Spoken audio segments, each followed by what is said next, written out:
வணக்கம். ஓம் தொலைக்காட்சியின் இன்றைய நாளுக்கான செய்திகளோடு இணைந்திருக்கின்றோம்.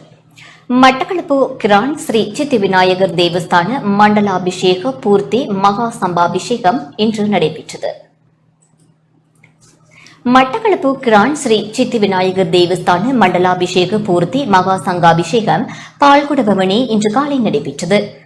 யாக பூஜை, அடியார்களின் பால்குட பவனி, திரவிய அபிஷேகம், மகா சங்காபிஷேகம் என்பன சிறப்பாக நடைபெற்றன. கிரான் ஸ்ரீ சித்தி விநாயகர் தேவஸ்தான பிரதிஷ்டா பிரதம குரு, சர்வதேச இந்து மத குரு பீடாதிபதி, சபரிமலை குரு முதல்வர், மகாராஜராஜ குரு ஸ்ரீ ஐயப்பதாச சாம்பசிவ சிவாச்சாரியார் தலைமையில் மகா சங்காபிஷேகம் நடைபெற்றது. 400க்கும் மேற்பட்ட அடியார்கள் ஆலய நிர்வாக சபையினர் பால்குட பவனியில் கலந்து கொண்டனர்.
தங்களது சொத்துக்களை இனங்கண்டு மாற்றி எடுத்துக் கொள்ளுமாறு தங்களை அன்போடு கேட்டுக் கொள்கின்றார்கள்.